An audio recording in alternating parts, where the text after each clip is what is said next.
نحمد ونصلي على رسوله الكريم أما بعد فأعوذ بالله من الشيطان الرجيم بسم الله الرحمن الرحيم رب اشرح لي صدري ويسر لي أمري واحلل عقدة من لساني يفقهوا قولي رب يسر ولا تعسر وتمم بالخير اللهم اجعلنا من الذين آمنوا وعملوا الصالحات وتواصوا بالحق وتواصوا بالصبر اللهم ثبتنا عند الموت بلا إله إلا الله آمين يا رب العالمين السلام عليكم ورحمة الله وبركاته الحمدللہ ثم الحمدللہ آج ہم پھر اس جگہ پہ موجود ہیں اللہ تعالیٰ کے اس کا نام کو سننے اور سمجھنے کے لیے پچھلی کلاس میں پچھلے سیشن میں ہم نے سورہ نحل کو شروع کیا تھا اور سورہ نحل کی ہم نے تقریباً 25 آیات کا مطالعہ کیا تھا تو ایک نظر ہم جو کچھ ہم نے پڑھا تھا اس کے حوالے سے اگر ہم گزارے تو اس صورت میں ہمیں ملتا ہے کہ اللہ تعالیٰ آسمانوں اور زمین کا خالق ہے، لہٰذا کسی مخلوق کو خالق کا درجہ دینا شرک ہے۔ اسی طرح سے پھر ہمیں پتہ چلتا ہے کہ اللہ تعالیٰ نے انسان کو نطفے سے تخلیق کیا ہے، لہٰذا انسان کو اپنے ماضی پر غور کرنا چاہیے اور اپنے موجودہ جو اس کا رویہ ہے اس کا خیال رکھنا چاہیے۔ اس میں جو انکار کرتا ہے یا تکبر کرتا ہے اس سے بچنا چاہیے۔ پھر اسی طرح سے ہم نے دیکھا کہ اللہ تعالیٰ جس طرح سے انسانوں کا خالق ہے مویشیوں کا بھی وہی خالق ہے، لہٰذا خالق کی شکر و عبادت کا مستحق۔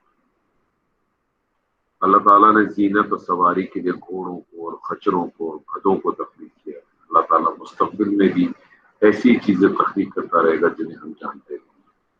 اللہ تعالیٰ کے علاوہ جنہیں دوسرے لوگ پکارتے ہیں یا دوسروں کو جو پکارتے ہیں کچھ بھی تخلیق نہیں کر سکتے، بلکہ تو خود مخلوق ہو وہ خالق نہیں ہو سکتا۔ اسی طرح سے اگر انسان غور و فکر سے کام لے تو اس سوال کے جواب کو حاصل کرنے میں کامیاب ہو جائے گا کہ جو تخلیق کر سکتا ہے کیا وہ تخلیق کی صلاحیت نہ رکھنے والے کے برابر ہو سکتا ہے؟ یعنی کیا خالق اور غیر خالق یعنی خالق اور مخلوق برابر ہو سکتے ہیں؟ لہذا انسان کو چاہیے کہ وہ خالق اور مخلوق کے فرق کو سمجھے اور اس کو سمجھ کر خالص توحید کو اختیار کرے۔ مخلوق کو اللہ بنا کر خدا بنا کر اللہ کے ساتھ شرک نہ کرے، کیونکہ تمام انبیاءوں کی دعوت صرف اور صرف یہی تھی، ایک اللہ کو مانو، ایک اللہ۔ اللہ تعالیٰ نے اس زمین پر انسانی زندگی کی بقا کے لیے ہر قسم کے انتظامات کیے۔ غور کرنے والوں کے لیے ان پر دلائل ہیں، ان دلائل کی روشنی میں عقیدہ توحید کو اختیار کرنے میں کام کریں۔ وہی ہے آسمان سے پانی برسا کر ہر قسم کے پھل اور اناج اگاتا ہے، لہذا غور و فکر سے کام لے کر اس کی ربوبیت کو تسلیم کر کے شکر کا رویہ اپنانا۔ اللہ تعالیٰ نے زمین پر انسانوں کے لیے جو چیزیں پھیلائی ہیں اس میں جو خوشبو ہے، اس میں جو رنگت ہے، اس میں جو لذت ہے وہ ہر طرف ہمیں نظر آتی ہے، لہٰذا ان دلائل کی روشنی میں اس کی قدرت اور طاقت کا اعتراف کر لینا چاہیے۔ تو وہی خالق ہے، کل کی کل عبادت، کل کی کل اطاعت صرف اس پاک پروردگار کی۔ اللہ تعالیٰ نے انسانوں کے ستاروں کو، چاند سورج کو مسخر کر کے ایسا انتظام کیا ہے کہ رات کو وہ ٹھنڈی ہو جاتی ہے، دن کو گرم ہو جاتی ہے۔ اس میں بھی اللہ تعالیٰ نے جو اللہ تعالیٰ کی قدرت ہے، اس کی جو حکمت ہے، اس پہ غور و فکر کرنے کا اللہ تعالیٰ ہمیں اشارہ دیتا ہے، ہمیں بتاتا ہے، بلاتا ہے کہ ہم اس کے ربوبیت کے قائل ہو جائیں، خالص توحید اختیار کریں۔ ایک بات ذہن میں رکھیں کہ جب بھی خالص توحید کی بات کریں گے تو سوائے صرف ربوبیت سے بات نہیں کریں، الوہیت میں اتنی، کیونکہ جب تک یہ دونوں چیزیں ساتھ نہیں ہوں توحید نہیں ہو سکتی۔ اللہ کو تو مان سکتے ہیں، اللہ کو تو سبھی لوگ مانتے ہیں، مخصوص طبقہ ہے دنیا میں جو نہیں مانتا، لیکن اللہ سے کوئی انکار نہیں کرتا، اللہ کی ربوبیت سے کوئی بھی انکار نہیں کرتا۔ پیدا کرنے والا، پالنے والا، بارش برسانے والا، اناج اگانے والا، چاند سورج کو ادھر ادھر کرنے والا، سب اس پہ کسی کو کوئی مسئلہ نہیں۔ مسئلہ ہے اس کی الوہیت۔ سجدہ کس کو کرے گی، مانگیں گے کس سے، دعا کس سے ہوگی، توکل کس پہ ہوگا، ان ساری چیزوں اور اسی صورت میں اللہ تعالیٰ نے جو ہے وہ شرک اور مشرکین کے خاتمے کا فیصلہ افتتاح میں پہلی آیات ہے۔ اللہ تعالیٰ چونکہ آسمان و زمین کا خالق ہے، اس لیے وہی معبود ہو سکتا ہے، اللہ کی کوئی مخلوق معبود نہیں ہو سکتا۔ بار بار یہ بات بڑی وضاحت کے ساتھ اس صورت کے اندر بیان کی، اور مشرکین کے جو بھی منسوب کرتا عقائد اللہ کے بارے میں وہ سب بے بنیاد ہے، اس میں کوئی صداقت نہیں ہے، کوئی چیز نہیں۔ من دون اللہ، جن کو اللہ کے سوا پکارتے ہیں، وہ خود ایک مخلوق ہے، کوئی چیز پیدا نہیں کر سکتی، لہٰذا ان سے دعا مانگنا حرام ہے۔ اللہ خالق ہے، اسی سے مانگا جا سکتا ہے۔ اور من دون اللہ سے جن سے دعائیں مانگی جاتی ہیں مردہ ہیں، زندہ نہیں ہے۔ وہ تو بیچارے یہ بھی نہیں جانتے کہ کب تک عالم برزخ میں پڑے رہیں گے، قیامت کے برپا ہو کس دن قبروں سے اٹھائے جائیں گے۔ اور آخرت پہ ایمان نہ لانے والے لوگوں کے دل دعوت توحید کے لیے منکر ہوتے ہیں، ایسے لوگ مغرور اور متکبر ہوتے ہیں۔ اور قریش کی قیادت کو بتایا گیا کہ اللہ ان کے دلوں کے رازوں سے بھی واقف ہے، متکبر لوگوں سے ہرگز محبت۔ تمام باتوں کو ہم نے پڑھا تھا، اور بنیادی چیز جو ہمارے سامنے آئی اور جو ہمیشہ مکی دور کی کلام کا جو ہمیشہ اسلوب رہا ہے، اس کے اندر توحید سب سے پہلے ہے، یعنی اللہ کی توحید، اللہ کو اللہ ماننا، اس کی ربوبیت اور اس کی الوہیت کے ساتھ، یہ ہمیشہ مکی دور کی جتنی بھی صورتیں ہوتی ہیں اس کا مرکزی مضمون اصل میں انہیں تین یا چار چیزوں کی گرتی ہوتا ہے، توحید، رسالت، رحمت۔ اب ہم انشاءاللہ آگے کی آیات کا مطالعہ کرتے ہیں۔ اعوذ باللہ من الشیطان الرجیم، بسم اللہ الرحمن الرحیم۔ قد مكر الذين من قبلهم فأتى الله بنيانهم من القواعد فقر عليهم السقف من فوقهم وآتاهم العذاب من حيث لا يشعرون۔ ان سے پہلے کے لوگوں نے بھی مکر کیا تھا، اللہ نے ان کی عمارتوں کو جڑوں سے اکھاڑ دیا، اور ان کے سروں پر، ان کی چھتیں اوپر سے گر پڑی، اور ان کے پاس عذاب وہاں سے آ گیا جہاں کا انہیں وہم و گمان بھی نہ تھا۔ یعنی اللہ تعالیٰ یہاں بتا رہا ہے کہ جب ان کے اوپر جب وہ تدبیریں کرتے ہیں، اور اللہ کی بھی اپنی تدبیر ہوتی ہے، تو پھر ان کے اوپر جو ہے ان کی عمارتوں کو ایسے چھتوں سے اکھاڑ کے پھینک دیا کہ ان کو معلوم بھی نہیں کہ ان کو عذاب آیا کہاں سے۔ اس آیت کے بارے میں کچھ مفسرین کہتے ہیں کہ اس سے مراد جو ہے نمرود ہے، جس نے آسمان پر چڑھنے کے لیے ایک بلند عمارت جس پر چڑھ کر اتر گیا، لیکن اللہ تعالیٰ نے اس کی عمارت کو گرا دیا۔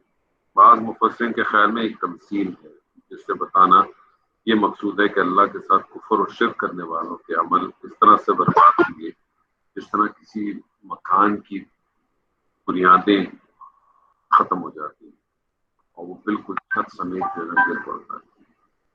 تو مگر زیادہ صحیح بات یہ ہے کہ آیت یہ عام ہے، یہ اس کو خاص قابل خاص میں کسی کے ساتھ فکس ہے، یہ عام آیات ہے، اور ہر وہ شخص جو اس طرح سے معاملات میں رہے گا اس کے ساتھ کسی طرح سے کچھ انجام اس کے ساتھ کسی طرح سے ہوگا۔ ثم يوم القيامة يخزيهم ويقول أين شركائي الذين كنتم تشاقون فيهم قال الذين أوتوا العلم إن الخزي اليوم والسوء على الكافرين۔ پھر قیامت والے دن بھی اللہ انہیں رسوا کرے گا اور فرمائے گا کہ میرے وہ شریک کہاں ہیں جن کے بارے میں تم لڑتے تھے، جھگڑتے تھے، جنہیں علم دیا گیا تھا، وہ پکار اٹھیں گے کہ آج تو کافروں کی رسوائی اور برائی چمٹ گئی۔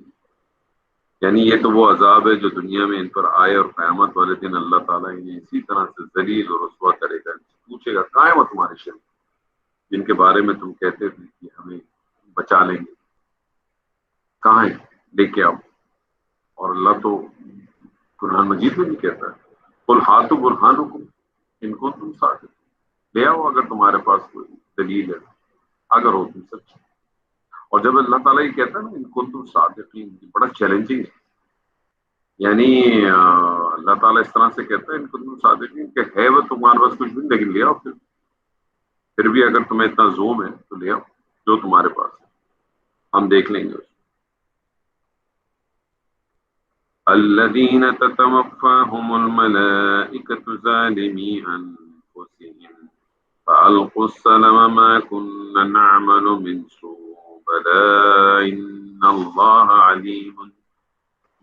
إن الله عليم بما كنتم تعملون۔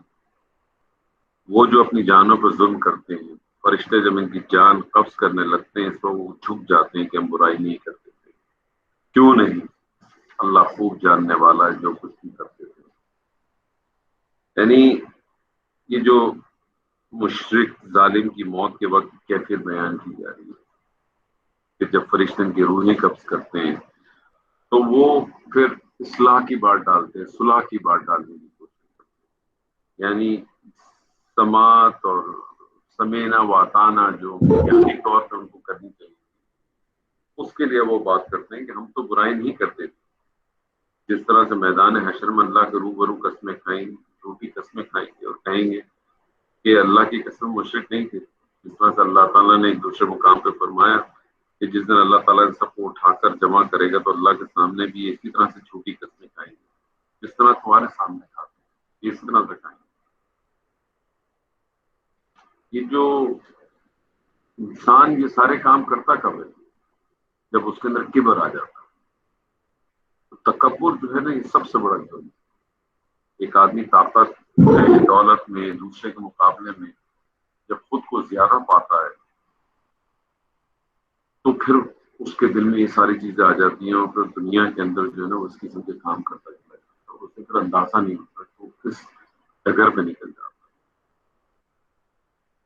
اور آدمی جب کسی کے مقابلے میں تکبر کرتا ہے تو وہ سمجھتا ہے کہ وہ سب کچھ بگاڑ نہیں سکے گا، یہی ایک بنیادی وجہ ہوتی ہے۔ اگر آپ کو پتا ہو کہ سامنے والا بھی اتنا ہی طاقتور ہے یا آپ سے زیادہ طاقت رکھتا ہے تو آپ کبھی بھی اس کے سامنے تکبر نہیں آپ کر ہی نہیں سکتے۔ تو ایک بنیادی وجہ یہ ہوتی ہے کسی کے تکبر کرنے والے کی کہ وہ یہ سمجھتا ہے کہ وہ دوسرا آدمی اس کا کچھ بگاڑ نہیں سکتا۔ مگر جب موت کے فرشتے آئیں گے اس وقت اس کو معلوم ہوگا کہ میرا مقابلہ جو ہے وہ دراصل انسان کے ساتھ نہیں ہے، کیونکہ یہ معاملہ انسان کا نہیں، اللہ کا ہے۔ اور اللہ کے فرشتے جب انسان کو اپنے قبضے میں لے لیتے ہیں تو اس وقت وہ آدمی ہتھیار ڈال دیتا ہے۔ اور یہاں اس بات سے ایک چیز نظر آتی ہے کہ یہ عذاب کی جو یہاں جو بات ہو رہی ہے وہ ان لوگوں کے لیے ہوگی جو کفر کے حالت میں رہے۔ اسی لیے وہ جو بات کی جاتی ہے نا کہ وَلَا تَمُوتُنَّ إِلَّا وَأَنْتُمْ مُسْلِمُونَ، کہ کم سے کم اتنی سچویشن میں رہے، ایسی سچویشن میں انسان کم سے کم رہے کہ اس کی جب موت آئے تو وہ اسلام کی حالت میں کم سے کم۔ اور موت آنے کا تو کوئی وقت مقرر تو ہے نہیں کہ آدمی سوچے کہ یار ٹھیک ہے میں آج نہیں، میری موت تو ایک ہفتے بعد آئے گی تو میں 5 دن تک اپنی حرکتیں کر لیتا ہوں، پھر معافی مانگ لوں گا، اللہ سے پلٹ جاؤں گا، وہ تو ہے نہیں۔ اس کا مطلب ہے کہ آپ کے پاس ہر وقت ایسا خوف آپ کے پاس ہونا چاہیے کہ اللہ آپ کو دیکھ رہا ہے، آپ کے ہر عمل کو دیکھ رہا ہے، آپ کی ہر چیز کو دیکھ رہا ہے۔ اللہ آپ کی ان چیزوں کو بھی دیکھتا ہے جو چھپی نہیں ہے دوسرے سے، آپ جانتے ہیں لیکن دوسروں سے چھپی ہے، خفی چیزیں۔ اور اللہ آپ کی ان چیزوں کو بھی جانتا ہے جو آپ کے دل میں تو ہیں لیکن آپ کو بھی علم نہیں ہے اس کے بارے میں۔ یعنی ایک تو خفی وہ چیز ہے کہ جو آپ کو تو معلوم ہے دوسروں کو نہیں معلوم، لیکن ایک وہ ہے اخفا، یعنی وہ اس سے بھی زیادہ کا نیچے کی چیز ہے، یعنی جو آپ کے اندر ہے لیکن آپ خود بھی نہیں جانتے، فی الحال اللہ اس کو بھی جانتا بہت اچھی طرح سے، تو اس سے کوئی چیز چھپی بھی نہیں۔ فادخلوا ابواب جہنم خالدین فیہا فلبئس مثوى المتکبرین، پس اب تو ہمیشہ کی طور پہ تم جہنم کے دروازے میں داخل ہو جاؤ، بس کیا ہی برا ٹھکانہ ہے غرور کرنے والوں۔ یعنی اللہ تعالیٰ نے تکبر کرنے والوں کے بارے میں تو سورہ اعراف میں اس طرح سے فرمایا ہے کہ جو لوگ ہماری آیتوں کے ساتھ تکبر کرتے ہیں تو اللہ تعالیٰ ان کے لیے فرماتا ہے کہ آسمان کے دروازے ان کے لیے کھلیں گے نہیں، آسمان کے دروازے ان کے لیے کھلیں گے نہیں، یہاں تک کہ اونٹ سوئی کے ناکے میں داخل ہو جائے، جو کہ ممکن نہیں ہے، نظر نہیں آتا۔ اللہ کے لیے تو سب ممکن ہے، لیکن ایک ہمارے مشاہدے کے حساب سے تو ممکن نہیں ہے۔ اونٹ، اتنا بڑا اونٹ ایک سوئی کے ناکے میں سے داخل ہے۔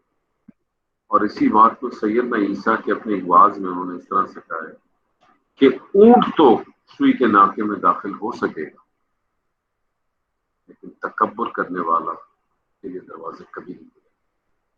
تو تکبر اتنی بری چیز ہے، اتنے خطرناک چیز ہے، اور کائنات کا بھی پہلا گناہ بھی تکبر تھا۔ ابلیس نے کیا کیا تھا؟ تکبر ہی کیا تھا نا، ابا، اس نے کیا کیا تھا؟ تکبر ہی کیا تھا۔ اور تکبر کے بارے میں نے شاید اس سے پہلے بھی ایک دو دفعہ عرض کیا تھا کہ تکبر اتنی فائن لائن ہے اس کے اندر، اور ہم سب لوگ اپنی اپنی کیپیسٹی میں کہیں نہ کہیں یا روز یا کبھی کبھار تکبر ضرور کریں، جس کا ہمیں اندازہ نہیں۔ کوئی اپنے علم کی بنیاد پہ کرتا ہے، کسی کے پاس علم دوسرے کے مقابلے میں زیادہ ہے، کہیں نہ کہیں وہ ضرور اس کا اثر دکھاتا ہے، جس سے وہ یہ بتانا چاہتا ہے کہ وہ دوسرے سے بہتر ہے۔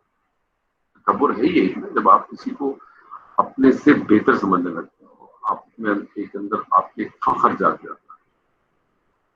کوئی اپنی طاقت کی بنا پہ کرتا ہے، کوئی اپنے مال کے بنا پہ کرتا ہے، کوئی اپنے دوسری کسی چیزوں کے معاملے میں کرتا ہے، تو ہم کہیں نہ کہیں اس کو ضرور کرتے ہیں اور ہمیں احساس ہے نہیں، اور ہم اپنی اس نادانی میں، اس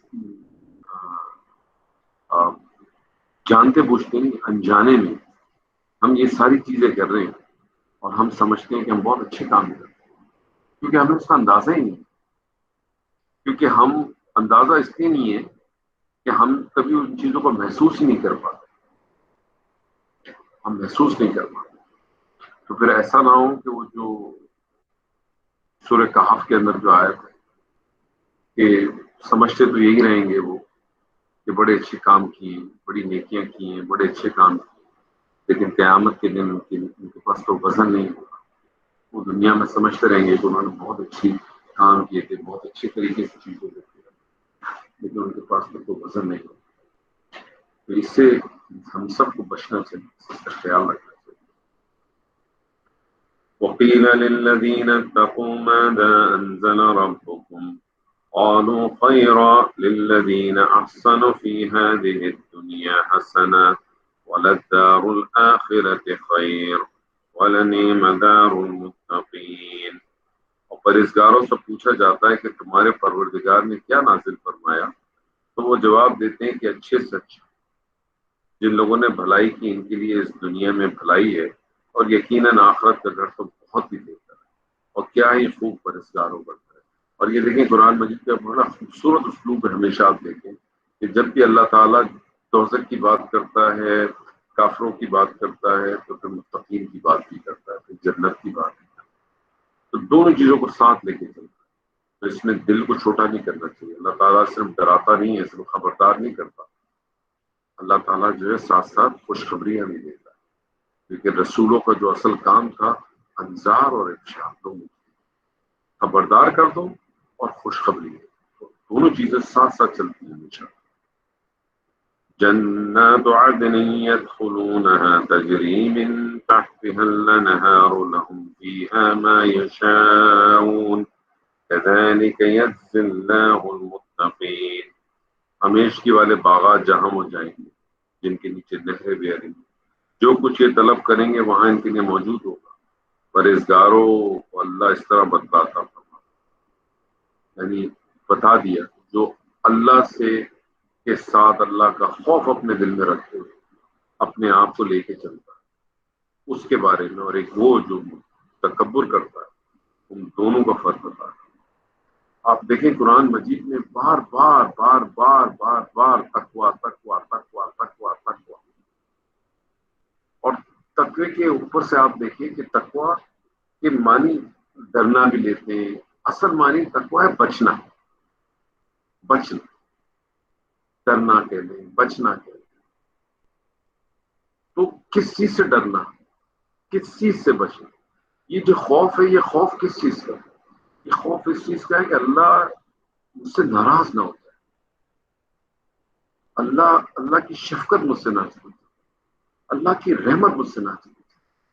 تو اگر میں چاہتا ہوں کہ اللہ مجھ سے ناراض نہ ہو، میں چاہتا ہوں اللہ کی شفقت مجھ سے نہ جائے، میں چاہتا ہوں اللہ کی رحمت مجھ سے نہ جائے، مجھے کیا کرنا پڑے؟ آپ اپنے عام زندگی میں دیکھیں، آپ کی اپنی اولاد ہوتی ہے، آپ اپنی اولاد کے ساتھ خوش ہوتے ہیں بہت، تو آپ اس کا خیال بھی کرتے ہیں۔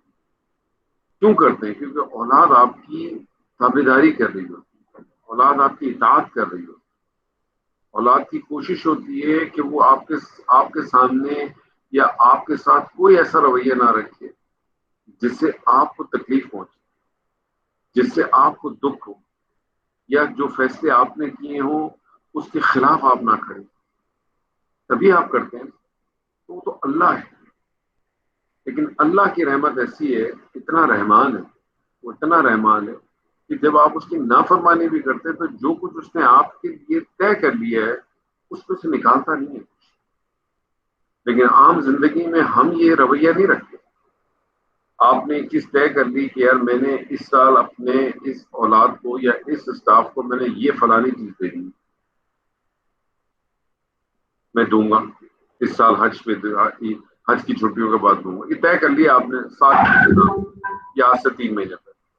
لیکن اس دوران کوئی ایسی بات ہو گئی یا کوئی ایسی چیز ہو گئی آپ کے اور آپ کی اولاد کے درمیان، یا آپ کے یا آپ کے سب آرڈینیٹ کے درمیان، کہ آپ کے دل میں کوئی بات آ گئی، اس کا کام آپ روک دیں گے، آپ نہیں دیں گے اس کو۔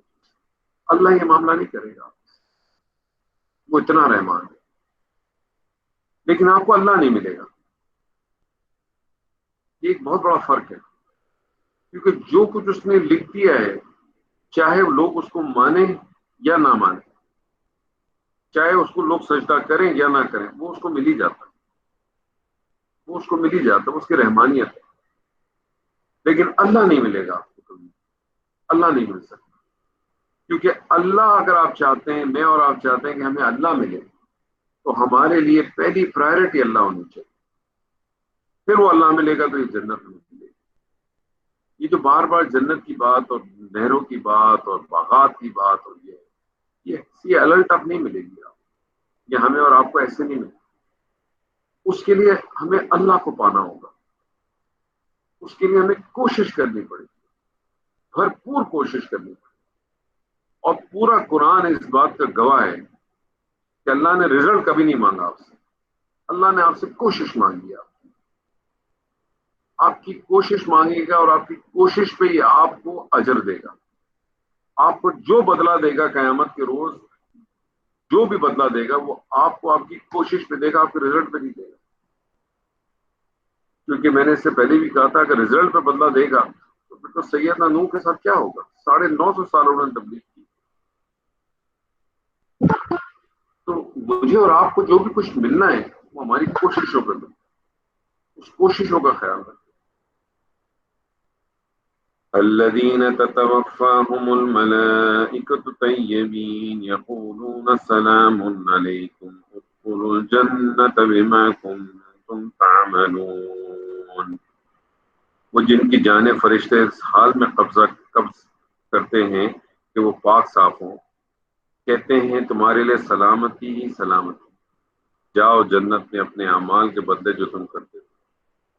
یعنی یہاں ایک طرح سے بات یہ بھی کہی کہ جو تم جنت میں جاؤ اپنے اعمال کے بدلے جو تم کرتے ہو۔ اور ہم یہ بھی جانتے ہیں کہ ایک حدیث ہے جس کا مفہوم ہے کہ کوئی بھی شخص جو ہے وہ اپنے اعمال سے نہیں بلکہ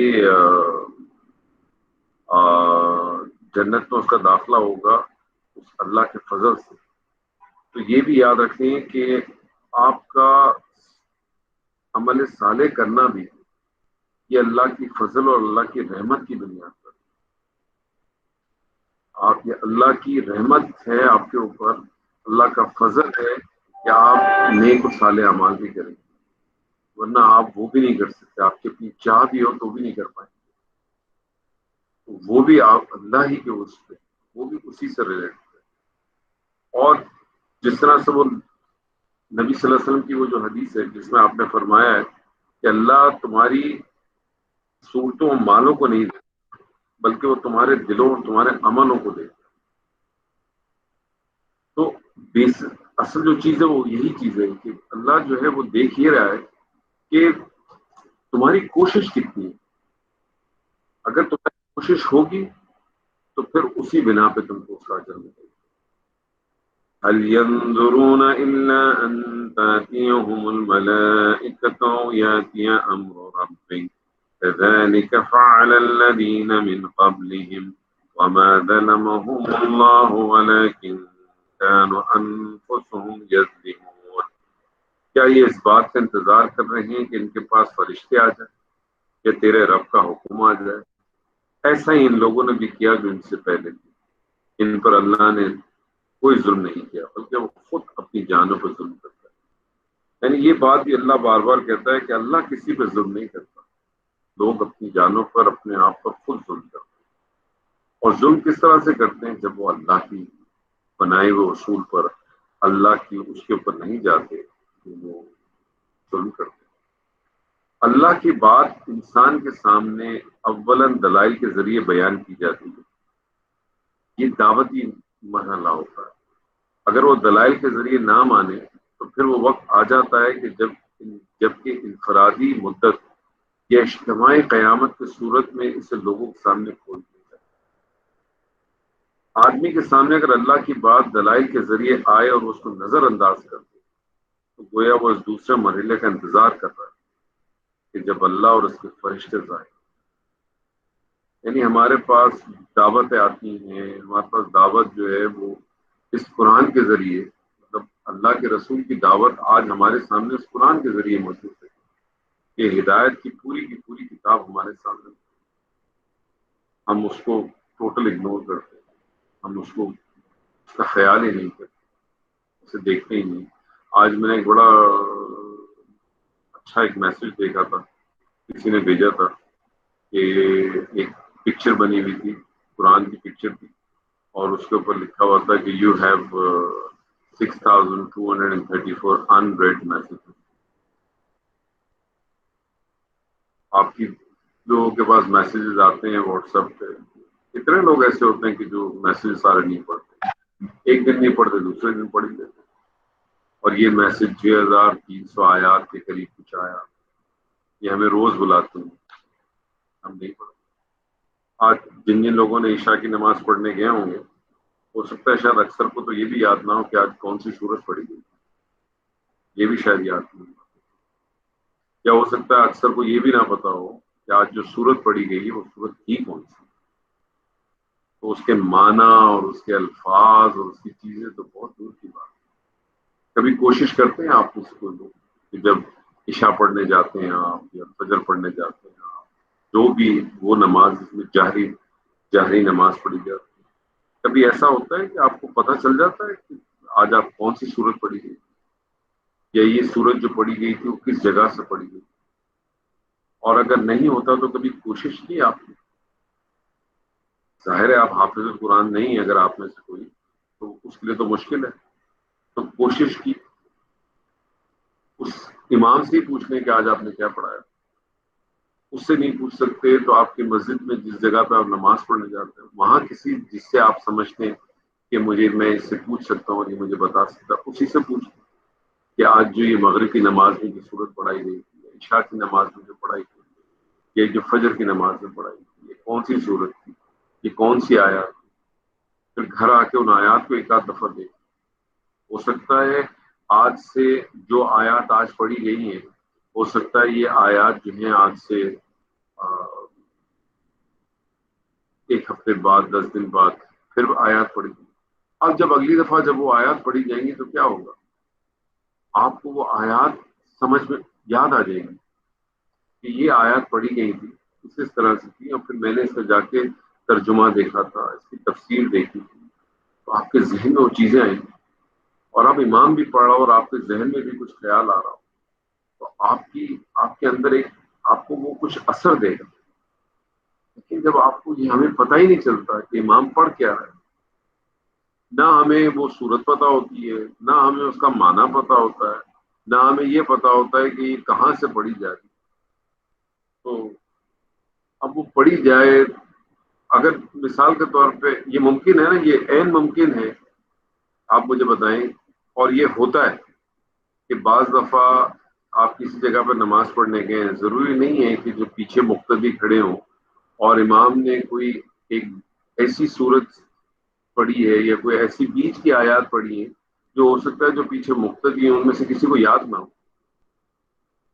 کیا یہ ممکن نہیں ہے کہ ان آیات میں غلطی ہو سکتی؟ کیا یہ ممکن نہیں ہے کہ تعملون کی جگہ تعلمون پڑھ لے وہ؟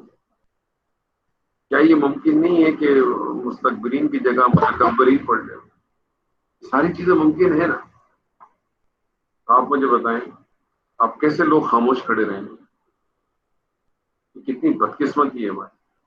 تو کوشش کریں کم سے کم جو امام پڑھتا ہے اس کو کم سے کم اتنی تو کوشش کریں کہ یہ تو دیکھ لیں کہ ہم وہ جو پڑھ رہا ہے اس کو اس وقت نہیں آپ کی سمجھ میں آ رہا تو یہی تو کم سے کم پوچھ لیں، معلوم تو کریں، اس سے معلوم کر لیں یا خود سے کریں، جو کچھ بھی کوشش کریں، لیکن یہ ایفرٹ تو کریں کہ آج پڑھا کیا تھا. کم سے کم اس کو گھر پہ آ کے ایک دفعہ ترجمے سے تفسیر سے دیکھے تو کہ آج میں عشاء کی نماز پڑھ کے آیا ہوں. آج عشاء کی نماز میں میری مسجد کے اندر سورہ مومنون پڑھائی گئی، تو میں سورہ مومنون کی جو آیات جو پڑھی ہیں قد افلا سے لے کر جو ہے وہ آخر رکوع تک، تو میں کم سے کم یہ تو دیکھوں کہ اس میں اللہ بیان کیا کرنا چاہ رہا تھا. وہ جو مومنوں کی صفات اللہ نے بتائی آج جو میں نے عشاء کی نماز میں پڑھ کے آیا، میں اس میں سے کتنی صفات کو اپنے اندر پاتا ہوں، اور اگر نہیں پاتا ہوں تو اللہ تو بتا چکا ہے کہ یہ جو مومن ہیں جن کی فلاح ہو چکی ہے، ماضی کا صیغہ ہے، فلاح پا گئے وہ، اور یقیناً پا گئے، قد بھی ہے ساتھ، تو یقیناً پا گئے. تو وہ ان میں سے صفات مجھ میں سے کون سی آ رہی ہے؟ کوئی ہے کہ نہیں ہے؟ اور اگر مجھے اس میں سے کوئی صفات نظر نہیں آ رہی ہے اس کا مطلب ہے کہ یہ تو بات ہو چکی ہے کہ فلاح کون پائے گا، اور مجھ میں تو کوئی چیز بھی نہیں ہے. لیکن نہ میں اس کو وہاں سمجھ پاؤں، نہ میں اتنی کوشش کروں کہ گھر پہ آ کے ان کو سمجھوں، تو مجھے کیا حاصل ہو، مجھے کیسے حاصل کروں گا، میں اس ہدایت تک پہنچوں گا کیسے، وہ رستہ کیسے ملے گا؟ اس پہ ہمیں غور کرنا چاہیے، اس پہ ہمیں سوچنا چاہیے. ہمیں اپنی زندگی کے کچھ معاملاتوں کو ری وزٹ کرنے کی ضرورت ہے، بہت زیادہ. ہمیں بہت زیادہ ضرورت ہے کہ ہم اپنی زندگی کے معاملات کو ری وزٹ کریں، ہم اس کو دیکھیں کہ ہم کر کیا رہے ہیں اور ہم جا کر رہے ہیں. فَأَصَابَهُمْ سَيِّئَاتُ مَا عَمِلُوا وَحَاقَ بِهِم مَّا كَانُوا بِهِ يَسْتَهْزِئُونَ. بس ان کے برے اعمال کے نتیجے انہیں مل گئے اور جس کی ہنسی اڑاتے تھے اس نے ان کو گھیر لیا. یعنی جب اللہ کے رسول ان سے کہتے تھے کہ تم ایمان نہیں لاؤ گے تو اللہ کا عذاب آ جائے گا تو ہنستے تھے، مذاق اڑاتے تھے کہ اپنے اللہ سے کہہ دو کہ وہ عذاب بھیجنے ہمیں تباہ کر دے، اور جب وہ آئے گا تو پھر وہ مذاق اڑانے کی بھی لائق نہیں ہے تو وہ گھیر لے گا. وقال الذين أشركوا لو شاء الله ما عبدنا من دونه من شيء نحن ولا آباؤنا ولا حرمنا من دونه من شيء كذلك فعل الذين من قبلهم فهل على الرسول إلا البلاغ المبين. مشرک لوگوں نے کہا اگر اللہ چاہتا تو ہم اور ہمارے باپ دادا اس کے سوا کسی اور کی عبادت نہ کرتے، نہ اس کے فرمان کے بغیر کسی چیز کو حرام کرتے. یہی فعل ان سے پہلے لوگوں کا رہا تو رسولوں پر تو صرف کھلم کھلا پیغام پہنچا دینا ہے. یعنی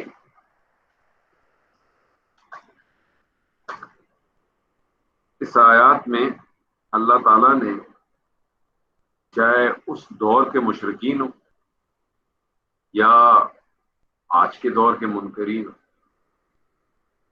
کہ اس کے ایک وہم اور مغالطے کا جو ہے نا ایک کے بارے میں ایک وضاحت کی. وہ کیا کہتے تھے کہ ہم جو اللہ کو چھوڑ کر دوسروں کی عبادت کرتے ہیں یا اس کے حکم کے بغیر ہی کچھ چیزوں کو حرام کر لیتے ہیں، اگر یہ باتیں غلط ہیں تو اللہ تعالیٰ اپنی قدرت سے ہم ان چیزوں روک کیوں نہیں دیتا؟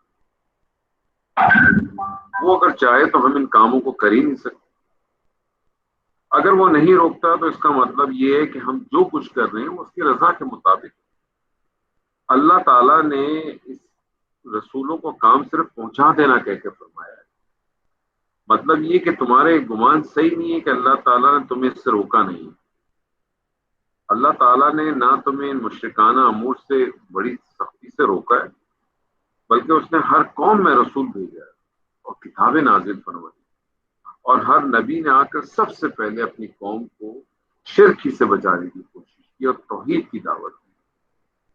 تو اس کا صاف صاف یہی مطلب ہے کہ اللہ تعالیٰ ہرگز یہ پسند نہیں کرتا کہ لوگ شرک کریں اس کے ساتھ، کیونکہ اگر اسے پسند ہوتا تو پھر وہ رسولوں کو کیوں بھیجتا؟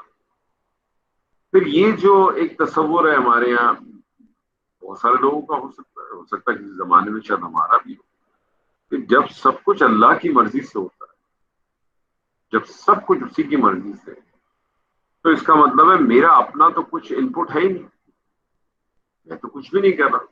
تو جب میں کچھ کر ہی نہیں رہا، سب کچھ اللہ اپنی مرضی سے ہو رہا ہے اور اس کی مرضی کے بغیر ایک پتہ بھی نہیں ہل سکتا، تو پھر سوال یہ پیدا ہوتا ہے کہ میرا حساب کتاب کس بنیاد پہ ہوگا؟ اس کی مرضی کے بغیر تو پتہ بھی نہیں ہل سکتا.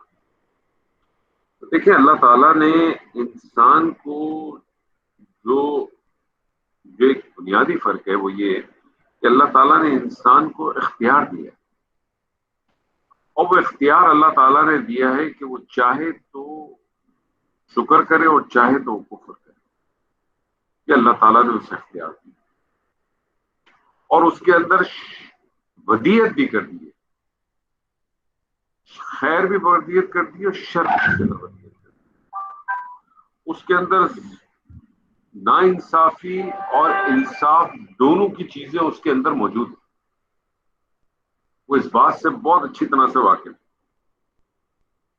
اس میں ایک ایگزامپل ہمیشہ لوگوں کو دیتا ہوں کہ آپ جب سڑک پہ ہو جائیں، آپ سڑک پہ کھڑے ہوں اور سڑک کے اوپر کنارے پہ کہیں پانی بھی ہو اور ایک گاڑی قریب سے گزر کے جائے اور اس پانی میں اس کا ٹائر لگے اور پانی اڑ کے آپ کے کپڑوں پہ آئے، تو آپ کے منہ سے خوبصورت سے کچھ الفاظ ادا ہو جاتے ہیں عموماً. کیوں آ جاتے؟ کبھی سوچے نا؟ کیونکہ اگر عام ایک آدمی یہ تصور کرتا ہے کہ جو کچھ ہوتا ہے اللہ کی مرضی سے ہوتا ہے، اللہ کی مرضی کے بغیر پتہ بھی نہیں کٹکتا، تو وہ آپ نے جو مار کے چلا گیا، آپ کے اوپر اس کے چھینٹے ہیں، تو آپ کو ریئیکشن کیوں آتا ہے؟ تو ریئیکشن نہیں آنا چاہیے پھر، کیونکہ اگر آپ اس تصور پہ چلتے تو پھر ریئیکشن نہیں آنا چاہیے. پھر جب آپ کو کم پیسے ملتے ہیں کسی کام کو کرنے کے، تو اس وقت بھی کوئی ریئیکشن نہیں ہونا چاہیے. پھر آپ کا کوئی مر جاتا ہے تو آپ کو اس پہ بھی کوئی ریئیکشن نہیں ہونا چاہیے. کوئی بیمار ہو جاتا ہے تو آپ ڈاکٹر کے پاس بھی نہ لے کے جایا کریں، تو ریئیکشن کی ضرورت نہیں. وہ ساری کام کیوں کرتے ہیں؟ لیکن کچھ معاملات کے اندر ہم اپنے آپ کو ٹوٹل اس کے ہاتھ میں ڈال دیتے ہیں. تو یہ بات یاد رکھنی ہے اچھی طرح سے، ہدایت اللہ ہی دیتا ہے، اور جس کو اللہ ہدایت دے دے اور جس کو اللہ گمراہ کرے اس کو کوئی ہدایت نہیں دے سکتا. لیکن اس مفہوم کو ہمیشہ اس طرح سے لیں کہ جو اگر چاہتا ہے ہدایت دینا، ایسا ممکن نہیں ہے کہ اللہ اس کو ہدایت نہ دے، یہ ہو نہیں سکتا. لیکن اگر آپ ہدایت لینا چاہتے ہیں تو آپ کو ہدایت پانے کی کوشش کرنی پڑے گی. اور جو بات میں نے آپ سے شروع میں کی کہ کوشش ہی کے اوپر آپ کو سب کچھ ملنا ہے، آپ کے رزلٹ پہ نہیں ملنا. تو جو چاہتا ہے کہ وہ ہدایت پائے اللہ اس کو ہدایت دے گا، اور جو ہدایت پانا نہیں چاہتا اللہ اس کو ہدایت نہیں دے گا. لیکن اللہ اپنے علم کی بنا پہ جانتا ہے، اللہ اپنے علم کی بنا پہ جانتا ہے کہ آپ کریں گے کیا کریں گے. یہ اللہ کا علم ہے. کیونکہ جو کچھ میرے لیے غیب ہے وہ اللہ کے لیے غیب نہیں ہے، وہ میرے لیے غیب ہے. جب ہم کہتے ہیں نا عالم الغیب والشہادہ، تو وہ غیب تو میرے لیے ہے نا، اللہ کے لیے تھوڑی ہے. اللہ کے لیے تو ہر چیز حاضر ہے، اللہ کے لیے تو ہر چیز شاہد ہے، ہر چیز حاضر ہے. اس کے لیے غیب تھوڑی ہے. غیب تو میرے اور آپ کے لیے. اللہ جانتا ہے سب کچھ. اسی لیے اور وہ سب کچھ جو اللہ جانتا ہے وہ سب کچھ اس کتاب کے اندر لکھا ہوا ہے، جس کو لوح محفوظ کہتے ہیں. لیکن اللہ تعالیٰ میرے اور آپ کے ساتھ جو بھی معاملہ کرے گا وہ لوح محفوظ پہ لکھی ہوئی چیز پہ نہیں کرے گا، وہ اس کتاب پہ کرے گا جو یہ کتاب ابھی دو لکھ رہے ہیں. اور اسی لیے وہ بنی اسرائیل کی وہ جو آئے تھے نا، اقرا کتابک، پڑھ اپنی کتاب. آپ کے اپنے ہاتھوں سے لکھی ہوئی، آپ نے اپنے ہاتھوں سے نہیں لکھی، لیکن آپ نے جو جو کام کیا ہے، جو جو کام آپ کی دل کی بات نہیں لکھی ہوئی اس میں. یہ یاد رکھ لیجیے گا ہمیشہ، کیونکہ یہ اللہ کی صفات ہے. ان اللہ علیم بذات الصدور، یہ اللہ کی صفات، وہ نہیں لکھی انہوں نے. لیکن جو جو کام آپ نے کیا ہے وہ سب نوٹ ہے. وہ اسی لیے سورہ کہف کی جو آیت ہے نا، یہ کیسی کتاب ہے، ما لہذا کتاب، کیسی کتاب ہے. اس میں ایک چھوٹی بھی بات جو ہے نا وہ مسنگ ہے. اتنی زبردست طریقے سے یہ دو جو آپ کے جو فرشتے بیٹھے ہوئے یہ چیزوں کو لکھتے ہیں، نوٹ ڈاؤن کرتے. تو یہ جو تصور ہے یہ آج بھی ہمارے یہاں بہت سارے لوگوں کے اندر یہ تصور ہے. ایک ایک بہت بڑا حصہ ہے جو اس تصور کو لے کے بیٹھا ہوا ہے اور وہ اس کو اسی طرح سے سمجھتا ہے. تو یہ جو غافل انسان ہوتا ہے وہ اپنے حق سے انحراف کو جائز ثابت کرنے کے لیے جو باتیں کرتا ہے، اس میں سے ایک بات یہ بھی ہے کہ جب اس دنیا میں ہر چیز اللہ کی مرضی سے ہوتی ہے تو ہمارا موجودہ عمل بھی تو اللہ کی مرضی سے. اس کی مرضی نہ ہوتی تو ہم ایسا نہیں کر پاتے. یہ بات آدمی صرف اس لیے کہتا ہے کہ وہ حق کے معاملے میں سنجیدہ نہیں ہوتا. اگر وہ سنجیدہ ہو تو اس کو فوراً سمجھ آ جائے گی کہ اس کی موجودہ عمل کی جو چھوٹ ہے، اس وقت جو کچھ دنیا کے اندر جو کرتا ہے اس کے جو موجودہ اعمال ہے اس کی جو چھوٹ ہے وہ امتحان کی وجہ سے، اس وجہ سے نہیں ہے کہ وہ اللہ کی کوئی بہت ہی پسندیدہ ہستی ہے. کیونکہ اس قسم کی گفتگو جو میں نے آپ سے کہا نا وہ چند معاملات ہیں اسی میں کرتا ہے. لیکن کبھی ایسا نہیں ہوگا کہ اس کو بخار آ جائے گا وہ اپنے گھر پہ لیٹا رہے گا گولی نہیں کھائے گا کہ میرا تو بخار لکھا ہوا ہی، کبھی نہیں کرے گا ایسا. اس کے لیے وہ اپنی کوشش کرتا ہے. اس کو بھوک لگتی ہے تو کبھی نہیں کہتا میرا پیٹ بھر جائے گا، میرا مجھے آج بھوکا رہنا تھا میرے لکھا ہوا ہے، کبھی نہیں کہتا. اس کے لیے وہ کوشش کرتا ہے. لیکن جہاں معاملہ توحید کا آ جاتا ہے، جہاں کوئی دوسرے اور معاملے آ جاتے ہیں جس میں اللہ کی عبادت سے تعلق یا اللہ یا تقدیر سے تعلق یا ان چیزوں کے معاملات میں آ جاتا ہے، وہاں وہ اپنے آپ کو بالکل معصوم فرشتہ بنا دیتا ہے. جیسے بہت سارے لوگ ہیں ہمارے یہاں جو ہم جتنے بھی ساتھی ہیں سعودی عرب میں رہتے ہیں ہمارے، اور خاص طور پر وہ ساتھی جو جدہ میں رہتے ہیں، تو بہت سارے آپ لوگوں کے جو ہے وہ زائرین آتے ہیں، عمرے پہ بھی آتے ہیں، حج پہ بھی آتے ہیں. آپ کے والدین بھی ہوں گے، آپ کے بہن بھائی بھی ہیں، آپ کے دوست احباب بھی ہوں گے، آپ کے سسرالی لوگ بھی ہوں گے اور بھی بہتر ہوں گے. یہ جتنے بھی لوگ آپ کے پاس آتے ہیں ان میں سے اکثر ایسے ہیں کہ جو سعودی عرب کے علاوہ بھی دنیا کے ممالک میں جاتے ہیں. لیکن باقی دنیا کے ممالک میں جاتے ہیں تو ان کو وہاں کسی کی ضرورت نہیں ہوتی. وہ ہوٹل بھی اپنا بک کرا لیتے ہیں، وہ گھومتے ہیں پھرتے ہیں کھاتے ہیں پیتے ہیں سب کچھ اپنا کر لیتے ہیں. لیکن سعودی عرب میں جب آتے ہیں جدہ پہنچتے ہیں تو بالکل ایسے ہو جاتے ہیں کچھ پتہ ہی نہیں ہے کہاں کہاں سے آپ کو اپروچ کرے گا، کوئی جانتا بھی نہیں ہوگا اپروچ کرے گا مجھے مکہ دکھا دیں. وہ ایسے معصوم بن جائیں گے آپ سے آ کے پوچھیں گے یہ کیا روڈ ہے، یہ سڑک ہے، اچھا یہ سڑک ہے، ہمیں نہیں معلوم تھا سڑک. پوری دنیا گھومے ہوئے ہوتے ہیں کچھ معاملات کے اندر بالکل ہی معصوم، جیسے کچھ پتہ ہی نہیں. باقی سارے معاملات میں کروں. تو یہ رویہ ضرور ہے. اس رویے سے اگر ہم میں بھی کہیں نہ کہیں ہے تو اس سے ہمیں بچنے کی کوشش صرف اور صرف کوشش ذہن میں رکھیں، باقی کسی چیز کی ضرورت نہیں۔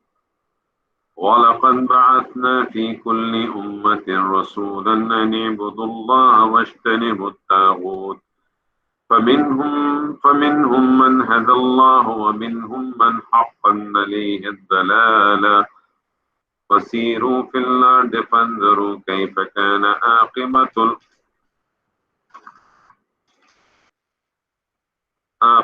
الْمُكَذِّبِينَ۔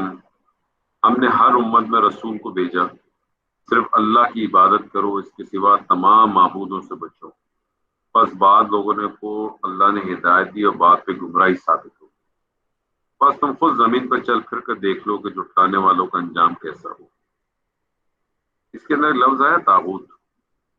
طاغوت کا اطلاق ہر اس شخص پر، ادارے پر، حکومت پر ہو سکتا ہے، یعنی کسی شخص پہ بھی ہو سکتا ہے، کسی ادارے پہ بھی ہو سکتا ہے اور کسی حکومت پہ بھی ہو سکتا ہے جو اللہ کا نافرمان اور لوگ اس کی اطاعت پہ مجبور۔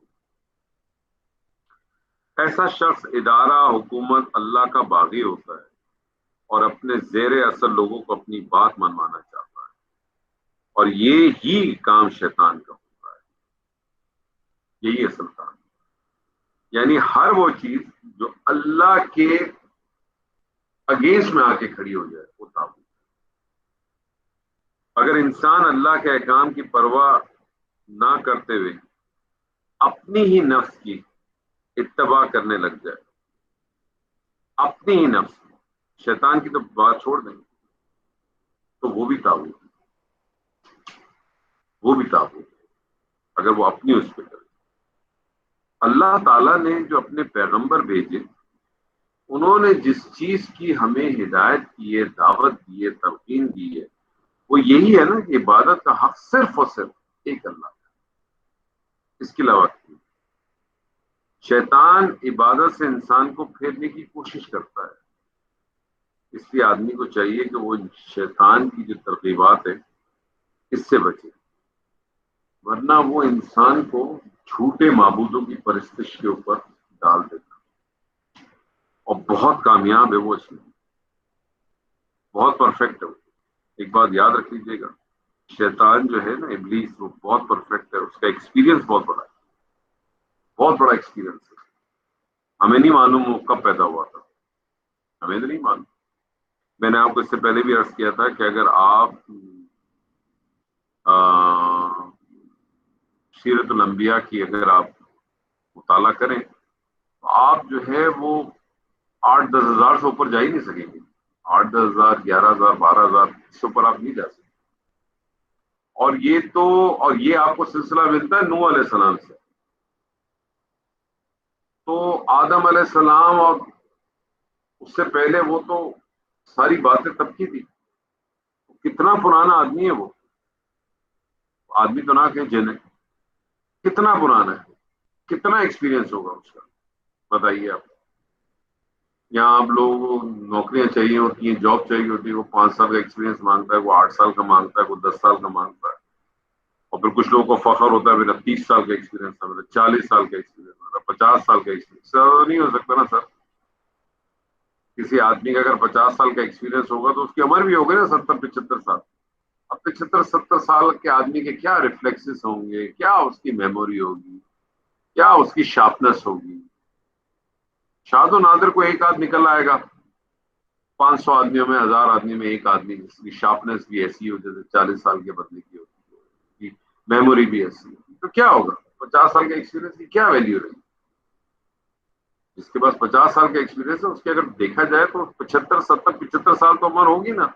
کیا کرنا ہے وہ 70-75 سال کی عمر کا، مجھے بتائیے، کیا وہ دے گا؟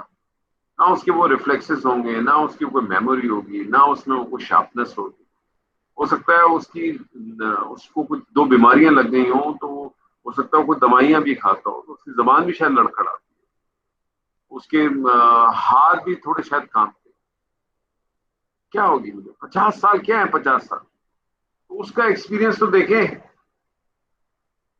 ہزاروں سال کا ایکسپیرینس، ہزاروں سال کس کو کہتے ہیں؟ ہزاروں سال سے کس کو کہتے ہیں؟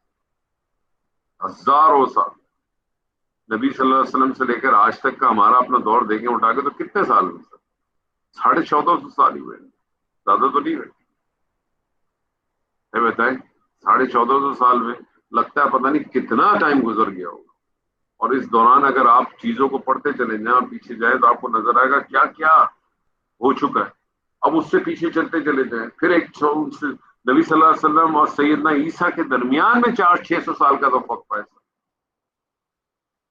پھر 1400 سال آپ کو ملتے ہیں سیدنا عیسیٰ اور سیدنا موسیٰ کے درمیان کے، 2000 سال یہ، 1450 سال یہ، 3500 سال مجھے بتائیے۔ قرآن مجید آپ اٹھا کے آپ پڑھتے ہیں تو اس میں تو تذکرہ ہی آپ کو جو میجر تذکرہ ملتا ہے وہ سیدنا موسیٰ سے ہی ملتا ہے، بنی اسرائیل کے حوالے سے ہی ملتا ہے۔ تو 3450 سال بنے گے، اور پیچھے چلے جائیں آپ، کہاں جائیں گے، کتنا جائیں گے؟ اس کا ایکسپیرینس تو دیکھیں، ہزاروں سال کا اس کا ایکسپیرینس ہے، تو آپ اس کے ساتھ کیسے بچیں گے؟ اس سے بچنے کا ایک ہی طریقہ کار ہے کہ اللہ کو پکڑ لیں، اللہ کے ساتھ اپنا ناطہ جوڑیں، اللہ کو اپنا ولی بنائیں، اللہ کے ساتھ اپنا تعلق جوڑیں۔ اور یہ تو دن ہے، یہ جو دن ہے، جو یہ جو 9 دن ہیں، اس میں سے آج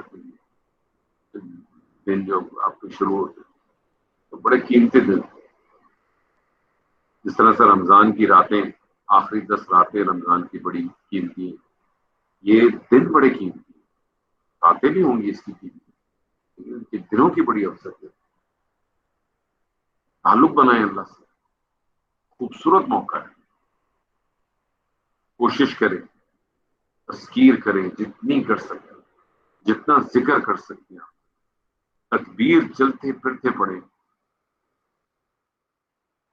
اللہ اکبر وللہ الحمد والے تکبیر، اس کو پڑھیں آپ، قرآن کی تلاوت کریں، کوشش کریں عام زندگی میں بھی، کوشش تو غلط لفظ استعمال کروں گا، عام زندگی میں بھی آپ کو نماز جو ہے وہ باجماعت مسجد میں پڑھنی چاہیے، ان دنوں میں تو خاص پابندی ہے۔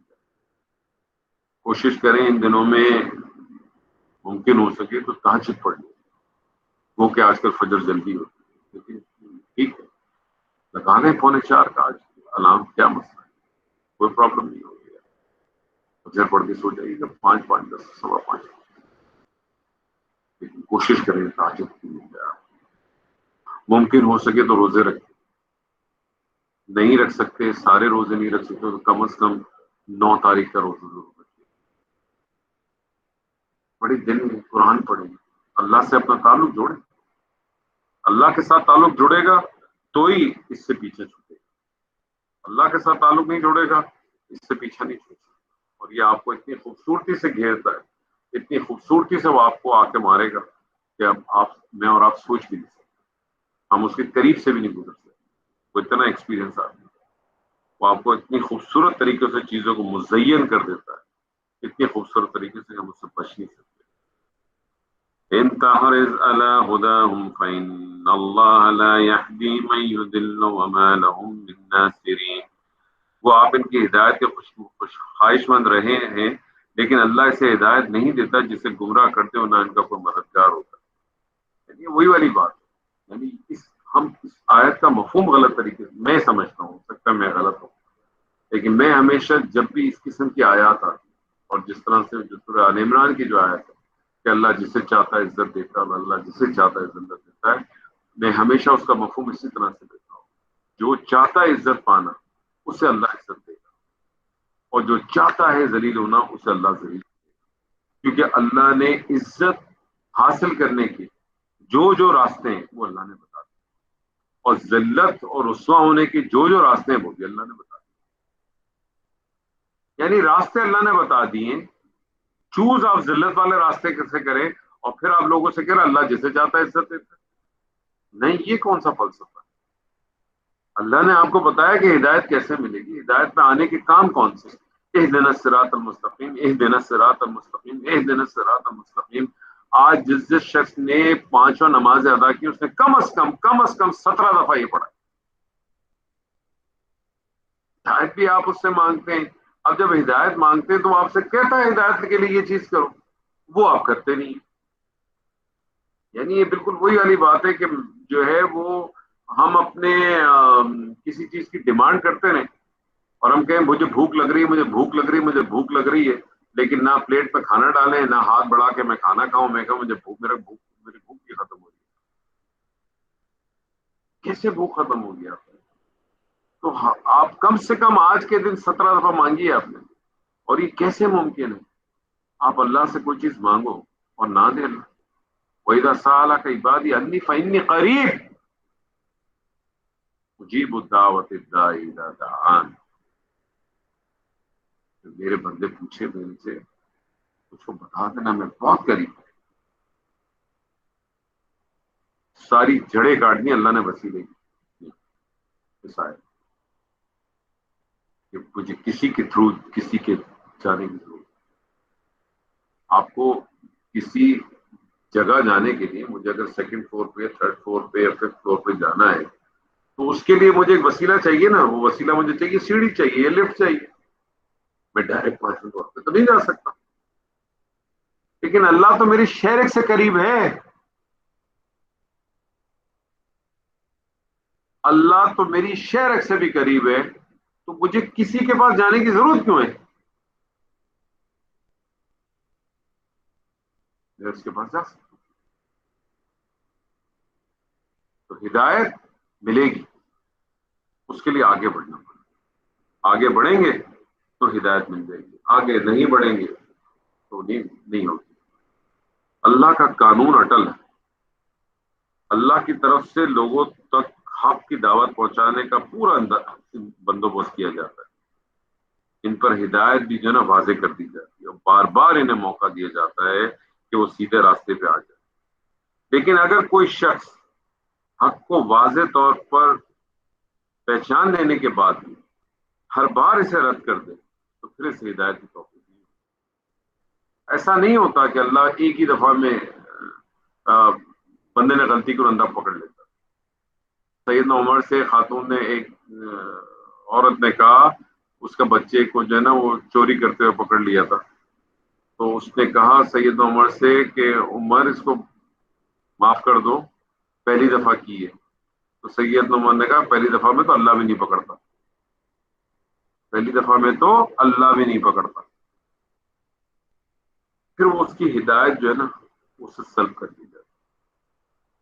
پھر وہ حق کے پیمانے سے کو حاصل کرنے کے لیے محروم رہ جاتا، پھر گمراہی میں جاتا رہتا ہے. پھر وہ گمراہی کی حد کیا ہوتی ہے کہ پھر ان کے اوپر مہر لگا دی ہے. ختم اللہ علی قلوبہم. ختم، سیل. ختم کے میں مانی اب مہر نہیں لیتا. ترجمے میں مہر ہی ہوتی ہے، لیکن ختم کے اگر آپ نے صحیح معنی میں جانا ہے نا اس کو پہنچنے کے لیے تو اس کا معنی رکھے سیل کر دینا. کسی اینویلپ کو دیکھا جب سیل کر دیتے ٹیپ لگا کے یا کوئی بھی چیز، تو اب کیا ہوتا ہے اس اینویلپ میں نہ کوئی چیز داخل ہو سکتی ہے نہ باہر. اللہ مہر سیل کر دیا، ختم، سکہ بند جس کو کہتے ہیں. اور پھر ان کے کانوں میں اور آنکھوں میں پردے بھی آ جاتے ہیں، آنکھوں کے سامنے پردے بھی آ جاتے ہیں، کان بھی بند، آنکھ بھی بند. اور پھر سورہ قصص میں جس طرح صلی اللہ نے فرمایا نا کہ یقیناً نبی صلی اللہ علیہ وسلم آپ ہدایت نہیں دے سکتے جس کو آپ چاہیں، بلکہ اللہ ہدایت دیتا ہے جس کو وہ چاہتا ہے. تو پیغمبروں کا کام تو دعوت کو پہنچا دینا، بات کو آگے دے دینا. اس کے بعد یہ ان لوگوں کا کام ہے. لیکن اگر ایک آدمی یہ سمجھتا ہے کہ میں بیٹھے بیٹھے ایک دن اٹھوں گا، آنکھ کھلے گی اور میں ایک بہت ہی نیک انسان ہو جاؤں گا، ہو سکتا ہے کبھی کوئی ایسے تاریخ میں ایسے کوئی سلسلے ہوئے بھی ہوں، ورنہ نہیں. سب سے بڑی مثال تو میں کہتا ہوں آپ دور کیوں جاتے ہیں؟ آپ یہ دیکھیں تبت یدا ابی لہب وتب. اس آیت کے اس صورت کے آنے کے کتنے عرصے کے بعد تک ابو لہب زندہ رہا. کتنے عرصے تک؟ کتنے عرصے تک؟ بہت عرصے تک لے آتا ایمان، پورا قرآن غلط ہو جاتا؟ نہیں لا سکتا، نہیں لا سکتا۔ کیوں؟ سیل ہو چکے۔ ایک دفعہ جب سیل ہو جائے نا، ایک دفعہ جب ختم لگ جائے نا، پھر نہ کوئی چیز اندر آ سکتی ہے نہ باہر جا سکتی، پھر بس وہ ایسے ہی۔ تو اللہ تعالیٰ سے دعا کریں ہم، ہمارے اندر یہ چیز ہونی چاہیے۔ اور اس کی نشانی کیا ہے کہ آپ جب بھی اپنی زندگی میں جب بھی کوئی غلط کام کرتے ہیں، اور اگر آپ کو اس غلط کام پر تھوڑی بھی پشیمانی ہو جاتی ہے، تو یہ اس بات کا ثبوت ہے کہ آپ کے اندر ابھی بھی جگہ باقی ہے، چیز کے آنے کی بھی اور چیز کے نکلنے کی۔ یہ یاد رکھیں۔ وَأَقْسَمُوا بِاللَّهِ جَهْدَ أَيْمَانِهِمْ لَا يَبْعَثُ اللَّهُ مَن يَمُوتُ بَلَىٰ وَعْدًا عَلَيْهِ حَقًّا وَلَٰكِنَّ أَكْثَرَ النَّاسِ لَا يَعْلَمُونَ۔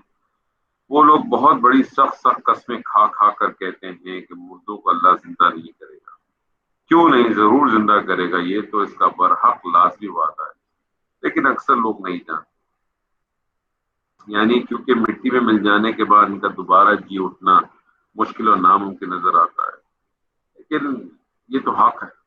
اور بہت دفعہ اللہ تعالیٰ نے اپنی بہت ساری چیزوں سے یہ وعدے کیے کہ اس طرح سے اٹھیں، یہ بالکل آئے۔ لِيُبَيِّنَ لَهُمُ الَّذِي يَخْتَلِفُونَ فِيهِ وَلِيَعْلَمَ الَّذِينَ كَفَرُوا أَنَّهُمْ كَانُوا كَاذِبِينَ۔ اس لیے بھی کہ یہ لوگ جس چیز میں اختلاف کرتے تھے اسے اللہ صاف کرتے، اور اس کے لیے بھی خود کافر اپنا جھوٹا ہونا جان لے۔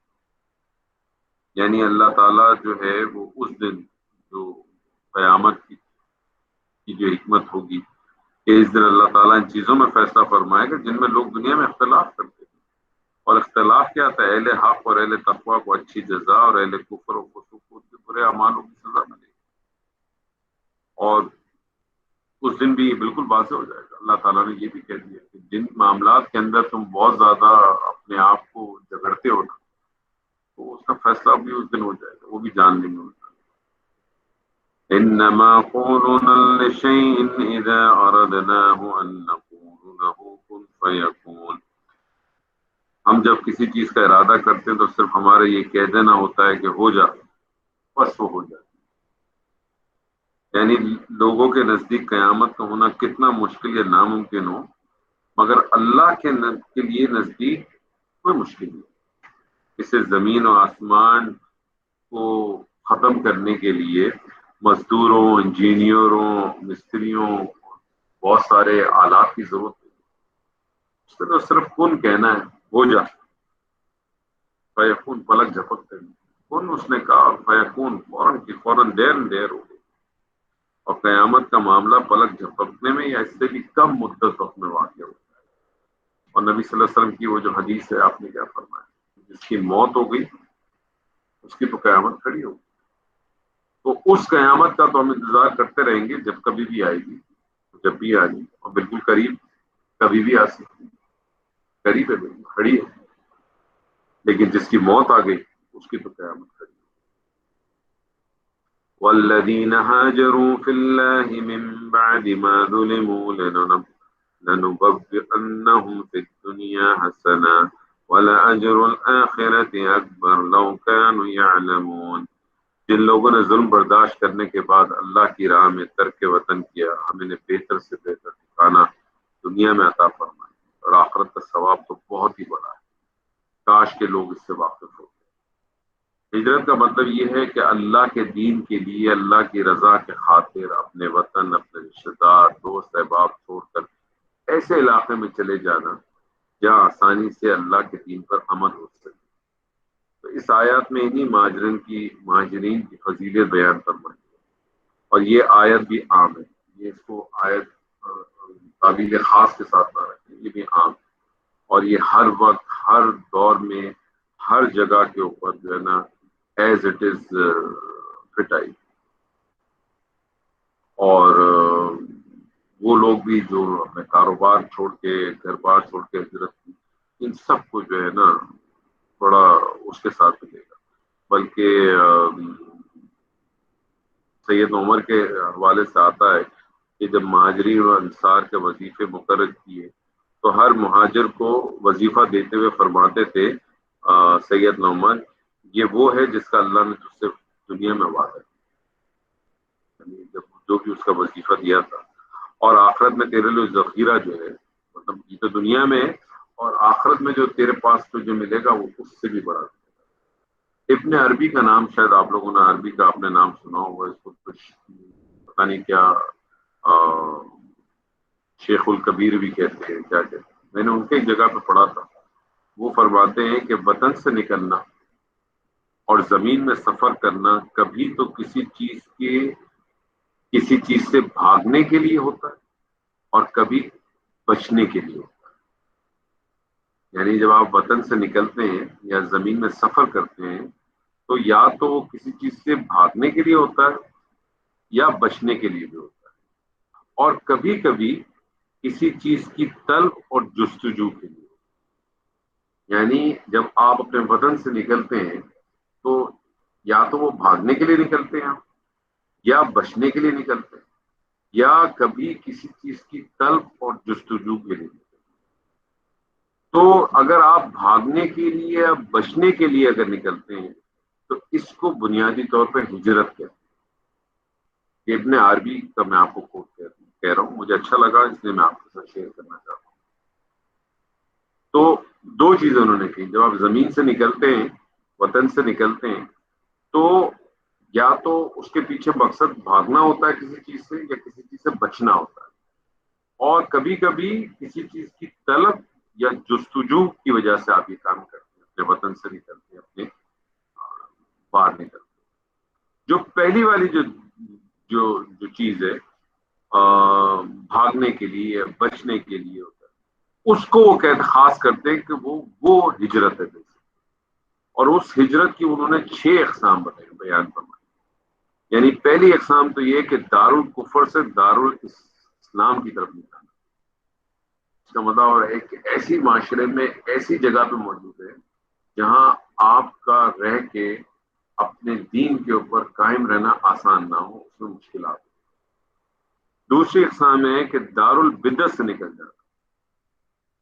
یعنی ایک تو ہے کہ دارالکفر سے نکل کے دارالاسلام کی طرف جانا، اور دوسرا ایسا ہے کہ کسی ایسی جگہ پہ آپ رہتے ہیں کہ جو دارالکفر تو نہیں ہے، کہلاتا وہ دارالاسلام ہی ہے، لیکن بدعت بہت زیادہ، تو دارالبدعت سے نکل جانا. یعنی اگر تم کسی منکر کا ازالہ نہیں کر سکتے، اس کو ختم نہیں کر سکتے، تو تم پر لازم ہے. یہ بڑی امپورٹنٹ بات ہے، میں نے آپ سے کہا، میں نے آپ سے صرف اس لیے شیئر کیا، ہو سکتا ہے کچھ لوگ اس سے ایگری نہ کریں. اور میں آپ کو اپنا بذات خود بتاتا ہوں کہ میں یہ ابن عربی اور یہ جو صوفیزم والا جو بہت سارا پارٹ ہے، میں اس کے ساتھ بہت زیادہ کلوزنس نہیں ہے میری، میں اس سے بہت دور ہوں، بہت زیادہ. لیکن اگر کبھی کوئی چیز پڑھنے کو مل جاتی ہے یا کوئی چیز سامنے آ جاتی ہے تو میں ضرور اس کو دیکھتا ہوں، اور اگر مجھے اچھی لگتی ہے اور مجھے میرا دل اس سے مطمئن ہوتا ہے تو میں ضرور آپ کے ساتھ شیئر کرتا ہوں. یہ مجھے جو چیز اچھی لگی اس لیے میں نے آپ کو بتائی. یہ بڑی خوبصورت بات ہے اس سے کہ پہلی چیز دارالکفر سے نکل کے دارالاسلام کی طرف چلا جانا، اور وہاں بھی ہجرت نہیں آئے گا کہ آپ ایسی جگہ پہ رہتے ہیں کہ جو دارالکفر ہے نہیں لیکن دارالبدعت. یعنی اگر کسی منکر کا آپ ازالہ نہیں کر سکتے تو تم پر لازم ہے کہ خود کو وہاں سے علیحدہ کریں. اب یہ ہم اس بات میں کس حد تک آگے جا سکتے ہیں، یہ آپ کی سوچ پہ میں نے آپ کو سوچ. جس جگہ پر حرام کا غلبہ ہو وہاں سے نکل جانا. اب دیکھیں یہاں کسی جگہ پہ آئیڈینٹیفائی نہیں کیا ہے کہ دارالکفر ہے کہ دارالاسلام. دارالکفر اور دارالاسلام کو تو اسٹیٹ ابھی پہلے ڈیفائن کر دی، اس کے بعد جتنی چیزیں آ رہی ہیں وہ اس کا مطلب ہے کہ دارالکفر کے علاوہ ہیں. یعنی اب جو بات ہو رہی ہے وہ ان جگہوں کی ہو رہی ہے کہ جو کیا کہ قانونی طور پہ وہ ملک یا وہ وطن جو ہے قانونی طور پہ وہ دارالکفر نہیں ہے، وہ دارالاسلام ہی ہے. لیکن پہلی چیز اس میں بدعت ہے، بہت حد تک، بہت زیادہ، اور اتنی بدعت ہے کہ آپ اس کو آپ اس کو نہ ختم کر پا رہے، اور جب آپ ختم نہیں کر پا رہے تو آپ نے کیا کرنا ہے، آپ نے اس سے اپنے آپ کو علیحدہ کر لینا۔ دوسری چیز، آپ جس جگہ پر ہیں وہاں حرام کا غلبہ ہے، آپ جس جگہ پر ہیں وہاں حرام کا غلبہ ہے، وہاں سے نکل جانا چاہیے۔ چوتھی چیز، جسمانی اذیتوں سے بچنے کے لیے۔ پانچویں چیز، آب و ہوا کے خرابی اور امراض کے خطرت سے بچنے کے لیے، لیکن اس میں ایک کنڈیشن رکھی ہے۔ یہ کنڈیشن یہ ہے کہ یہ اس وقت ہے جب کسی مقام پر وبا پھیل جائے، تعاون جس کو کہتے ہیں، تو وہاں تو ویسے بھی حکم ہے کہ اس جگہ، جس جگہ پہ پھیلا ہو تو نہ اس جگہ پہ کوئی وہاں سے کوئی نکلے اور نہ کوئی دوسرا شخص اس کے اندر آ جائے، تو یہ اس کے اندر کنڈیشن ہے۔ اور مال کی حفاظت کی، تو آپ یقین مانیں جب میں نے یہ پڑھا تو میں نے پہلے والے کو ہٹا دیا، دارالکفر سے دارالاسلام کی طرف نکل جانا، اس کو میں نے ہٹا دیا۔ میں نے جسمانی اذیتوں سے بچنے کے لیے اس کو، میں کنفیوز رہا لیکن میں نے اس کو بھی ہٹا دیا۔ اور آب و ہوا کی خرابی اور امراض کے خطرے سے بچنے کے لیے یہ اس کو بھی ہٹا دیا، کیونکہ یہ ون آف دا کیس ہو سکتا ہے، جیسے آج کل کا کیس ہے وہ بھی انشاءاللہ تعالیٰ اب تو ختم ہی ہو گیا دنیا میں، اور انشاءاللہ ہو بھی جائے گا۔ لیکن دارالبدعات سے باہر نکل جانا، جس جگہ پہ حرام کا غلبہ ہو وہاں سے نکل جانا، مال کی حفاظت کے لیے، تو پہلے والے کو آپ نے نکال دیا، باقی بچے پانچ۔ اس پانچ میں سے تین چیزیں تو ایسی ہیں کہ بہت معذرت کے ساتھ یہ تینوں چیزیں تو بھرپور اس وقت ہمارے ملک پاکستان کا تو نقشہ ہے، ٹوٹل نقشہ۔ بدعت کے اوپر تو ہو سکتا ہے بہت سارے لوگ اعتراض کر دیں، چلے میں بحث نہیں کرتا، لیکن حرام کا غلبہ اور مال اور جان کی حفاظت، اس پہ تو کوئی آرگیومنٹ نہیں کر سکتے ہیں۔ کیا خیر، یہ صرف غور و فکر کرنے کے لیے میں نے آپ کے ساتھ بات شیئر کی ہے، اس پہ غور و فکر کرنا چاہیے۔ یہ پہلی والی کنڈیشن جس کو ہجرت کے ساتھ ڈیفائن کرتے ہیں۔ وطن سے نکلنے کی دو سچویشن ہو سکتی ہیں۔ پہلی سچویشن ہے کہ کسی چیز سے بھاگنے یا بچنے کے لیے، جس کو وہ کہتے ہیں ہجرت ہے، اور دوسری چیز ہے کہ طلب اور جستجو کے لیے، اس کو وہ ہجرت نہیں کہتے۔ تو پہلی والی جو چیز تھی اس کی 6 اقسام بیان کی تھی جو میں نے آپ کے ساتھ کی۔ سفر کی چیز کی طلب اور جستجو کے لیے وہ 9 صورتیں بتائی گئی، اس کی 9 صورتیں۔ پہلی چیز سفر عبرت، یعنی اللہ کی مخلوقات، قدرت کاملہ، سابق اقوام کا مشاہدہ کر کے عبرت حاصل کرنے کے لیے جو سفر آپ کرتے ہیں اس کی آپ کو اجازت۔ اب مجھے نہیں معلوم کہ اس کے اندر وہ سفر شامل ہو سکتے ہیں کہ نہیں ہو سکتے، کہ جو ہم کہتے ہیں کہ یار چلو ذرا جو ہے نا کسی ملیشیا گھوم کے آ جائے، مجھے نہیں معلوم، مجھے نہیں معلوم، میں آپ کے ساتھ شیئر اسی لیے کیا، ہو سکتا ہے ہمارے کوئی ساتھی اس میں ہمیں شاید کوئی بتا دیں۔ دوسرا سفر حج، حج کے سفر کے لیے آپ۔ تیسرا سفر جہاد۔ چوتھا ہے سفر معاش، کمانے کے لیے۔ لیکن یہ جو کمانے کے لیے آپ نکل رہے ہیں اس میں بھی جو ہے وہ کنڈیشن ہے کہ کمانے کا کوئی پیمانہ ہونا چاہیے، اور اس کی بھی کوئی ٹائم لائن ڈیفائن ہونی چاہیے کہ کتنے عرصے کہ جو ہم جو اپنے ملکوں سے نکلے تھے 2 سال کے لیے اور 30 سال ہم نے گزار لیے، میرے خیال میں شاید زیادتی ہو گئی ہے، یہ پڑھنے کے بعد لگتا ہے۔ سفر تجارت، تجارت کے لیے آپ سفر کرتے ہیں۔ طلب علم، علم حاصل کرنے کے لیے آپ سفر کرتے ہیں۔ مطلب یہ بات ہو رہی ہے اپنے ملک سے نکلنے کی۔ اب آپ نکل گئے کہ نہیں یار بس میں اب جو ہے نا، اب میں جو ہے نا میں پاکستان میں اس لیے نہیں رہ سکتا کہ یار پچھلے 30 سال سے میں سعودی عرب رہ رہا ہوں، یار میں نہیں رہ سکتا یار، وہ ریزن نہیں ہے۔ اگر یہ ریزن فال کریں گے تو یہ ریزن ہے، ادروائز ریزن فال نہیں ہے۔ یعنی یہ ہجرت بھی جو ہے نا، یہ اپنے ملک سے نکلنا بھی الرٹ اپ نہیں ہے، کسی مقام کو مقدس سمجھ کے سفر کرنا. تو نبی صلی اللہ علیہ وسلم کی ایک حدیث ہے، یہ ذہن میں رکھیں آپ. کسی مقام کو مقدس سمجھ کر سفر کرنا، تو اس میں نبی صلی اللہ علیہ وسلم کی جو حدیث ہے اس میں 3 مساجد کا ذکر ہے. ایک ہے اس میں مسجد الحرام، دوسری ہے مسجد النبوی، اور تیسری ہے مسجد الاقصی. تو مجھے یہ نہیں معلوم کہ جو ہم بعض دفعہ لوگ کہتے ہیں کہ ہم ٹرکی جا رہے ہیں بہت ساری اسلامی چیزیں دیکھنے کے لیے کسی اور ملک، تو اس میں تو یہ تینوں نام نہیں آتے. اس میں یہ تینوں نام نہیں آتے. میں نے آپ سے کہا کہ ہو سکتا ہے کہ میری اس بات سے یا ابن عربی کے جو یہ سب کچھ کہا ہے اس سے ہو سکتا ہے اتفاق نہ کریں. نہ ہونے کی وجہ مجھے بعد میں سمجھ آ گئی کہ میں خود بھی کیوں نہ کروں اور بہت سارے لوگ نہ کریں، کیونکہ اس میں بہت زیادہ جو ہے نا وہ ہاتھ میں تلوار لے کے جو ہے نا کاٹ ماری گئی اسلامی سرحدوں کی حفاظت کے لیے. اب یہاں لفظ اسلامی سرحد ہے، یہ ساری تھوڑی مشکل چیزیں ہیں. اور عزیزوں اور دوستوں سے ملاقات کے لیے سفر بڑا امپورٹنٹ ہے کہ آپ کا سفر اس بنیاد پہ ہو کہ آپ اپنے کسی عزیز سے ملنے جا رہے ہیں یا کسی آپ اپنے گہرے دوست سے ملنے جا رہے ہیں. تو یہ چند ایک چیزیں تھیں. مجھے نہیں معلوم کہ آپ لوگ اس سے کتنا اتفاق کرتے ہیں یا آپ لوگ اس سے اتفاق نہیں کرتے. یہ تو خیر آپ لوگوں کے اپنے اوپر ہے. اس میں جتنی باتیں تھیں میں نے آپ کو اپنے ذاتی طور پہ بتایا کہ کچھ باتوں سے میں 100% اتفاق کرتا ہوں، اس میں کچھ چیزوں سے ڈیفینیٹلی. اور اس اتفاق ہی نہیں کریں گے انشاءاللہ کوشش کریں گے، کیونکہ جب اتفاق کروں گا کیا ہے تو کوشش بھی کروں گا کہ اس پہ کسی نہ کسی طریقے سے جتنا ممکن ہو سکے اس پہ عمل کرنے کی بھی کوشش کریں. تو یہ ہیں چیزیں لوگوں اس کے اوپر ایک غور و فکر دینی چاہیے. بالکل.